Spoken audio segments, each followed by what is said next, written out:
Hey guys, welcome back to the channel. So I got a job in progress here. I would have liked to film this right from the beginning, from start to finish, but time just didn't allow for it. This customer needs their truck back. So essentially, I'm just going to cover it really quickly here to kind of show you guys, because this is somewhat of a common issue. So as you guys can see, the differential is missing. That's what's over there on the ground. What happened basically is the gear teeth stripped out on the spider gears. So this truck was banging and making noises on turns, and sometimes even going straight, it would be slipping from the rear end. So what we did was we disconnected the drive shaft. It's 4 bolts. Then you have your axles that are bolted up to the differential via bolts as well. As you guys can see here, it's a flange style, and you also have an accommodating flange on here. You basically just take out the bolt and it comes out. And after you do that, you're supposed to remove your sway bar link, which is right there. Sway bar link bolts up to the frame right here and right here. And then you get your sway bar links off there and right there on the lower control arm. So once you have all that set, essentially you have two mounting points on the back of the differential, which are here and here. And then on the front cover, which I currently have off, you will have two more fasteners. Now those two fasteners would be facing right about up here, and that's where they bolt up to the frame. Now you have to loosen the spare tire. As you guys can see, I got mine's kind of dangling here just to get access in there.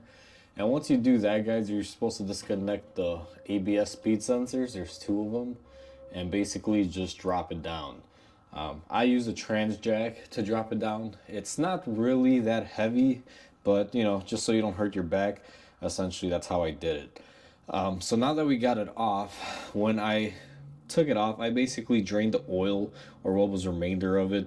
I kind of knew this was happening to it, but you guys can clearly see there's gear teeth in there, and there's missing teeth on those spider gears. Essentially, that's why this thing was slipping. I just wanted to open up just to verify, to make sure that I wasn't wrong in selling this customer differential. But as you guys can see, my suspicions were correct. What this vehicle was doing basically is, if you were going straight and you basically punched the throttle, what would happen is it would move, but then you start feeling slipping and popping from the back. It would almost feel as if you were getting hit behind. So imagine just being in like a little fender bender where the car hits you from behind and it just bops everywhere. That's essentially what it was doing.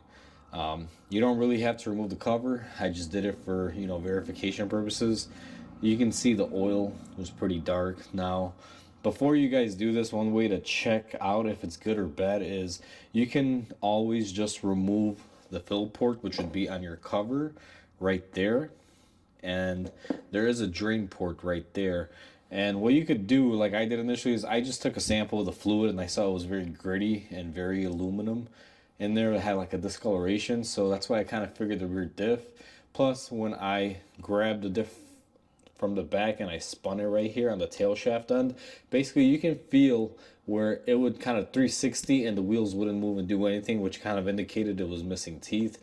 That was another telltale sign of that. But basically the fluid is what led me to it. Just saying, it was kind of chunky. I mean, the way I kind of saw it was like this. You see all that metallic in there. Now, what I'm going to probably do is, once I get the new diff here, guys, or used differential, this customer opted for a used part. What I'm going to be doing is basically time-lapsing it or going over the installation process of it. It just really depends on how much time I have. But I at least wanted to cover this and show you guys the damage that can be done on these rear differentials. Okay, guys, so like I said earlier, I had to do this job fairly quick. So I went ahead and I removed everything, but I'm going to time-lapse the installation. Essentially, we got our differential already on our trans jack. I don't know if you guys can see it right about over here. And what we're going to be doing is basically placing it up here inside of its little like cradle mounting area, which is basically right here, this area. I'm going to go ahead and time lapse it, and then after I put it in, I'll go ahead and show you guys exactly what you're supposed to loosen and things like that. It's pretty straightforward, but I still want to cover this because it's pretty interesting, and I know that this does happen on these quite a bit. So let's go ahead and get this done. Okay guys, so here basically I'm just jacking up the differential. I'm using a transmission jack. Made the job a lot easier. You could do it without a jack, but you're gonna put some muscle into it. As you can see, I gotta kind of get in there with varying angles. So once I have the two rear bolts started up there, you see me starting them, I go ahead and I attach the two front ones. You got to be very careful because it's aluminum and you could easily strip them out. So you can see I'm starting out by hand threading here. And once I hand thread them, I basically take my gun and I impact them on. I'll be honest, I really didn't torque anything, just kind of gunned everything on there. I don't know what the torque specs are. So once I get that, basically I go ahead and I put my stabilizer bar back in. You can see I put new bushings in it, kind of reposition you guys here.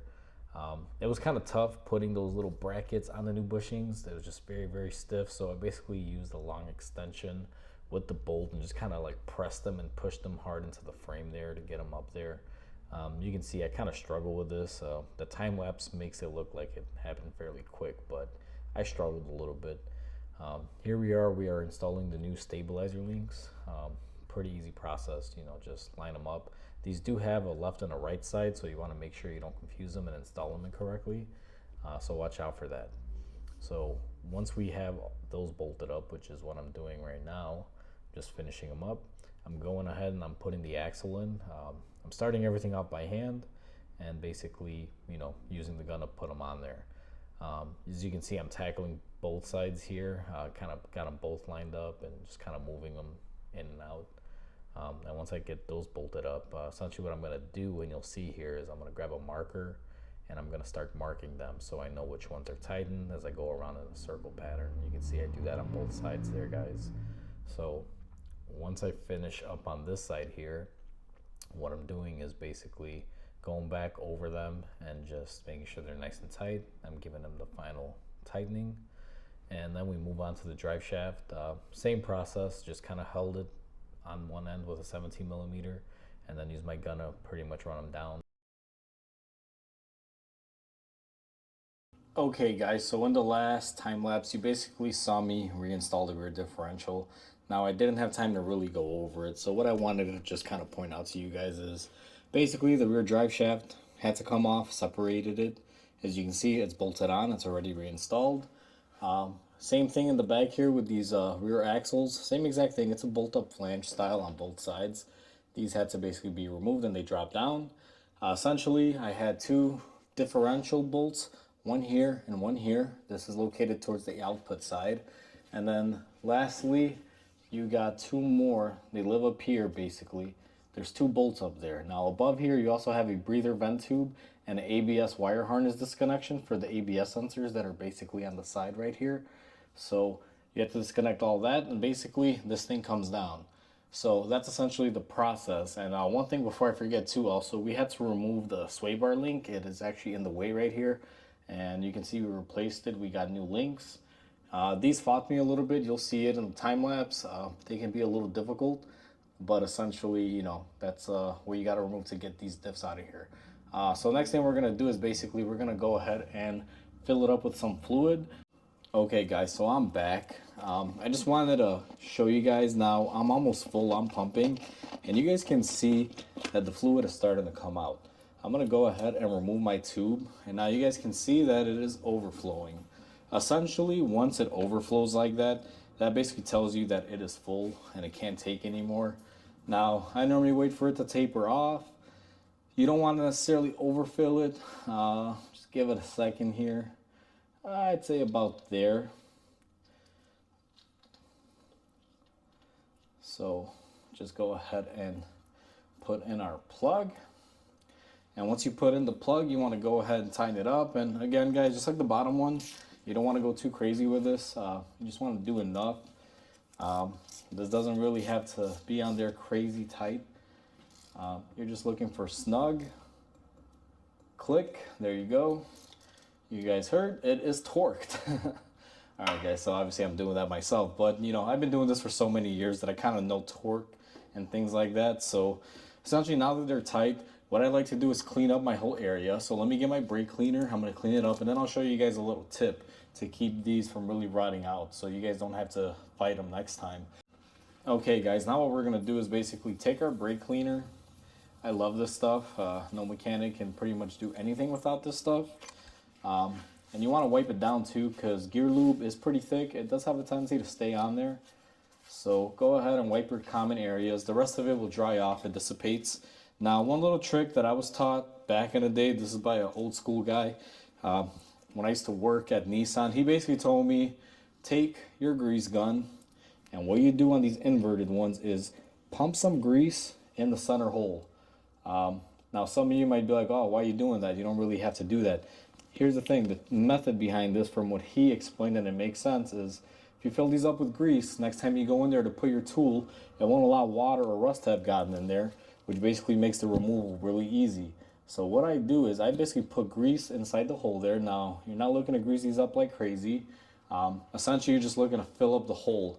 And next time you go in there, whether it's you or the next guy, and they go in to go do the service, essentially they could get in there. All they have to do is just basically wipe off the grease from the inside, and essentially she'll be good to go. Get your tool in there and it won't be rusted up.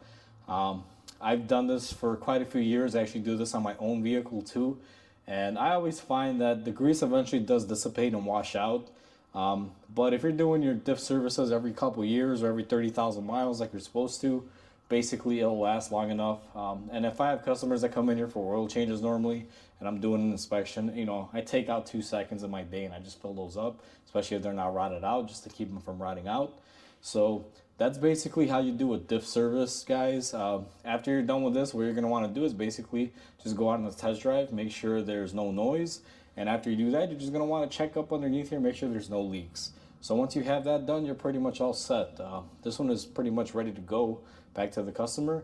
If you guys have any questions, comments, or anything, feel free to write them down below. If you guys like the content, please like and subscribe to my channel. I'll keep making awesome videos like this so you guys get to know how to work on cars. So with that said, I hope you guys have a great day, and I'll catch you guys on the next repair.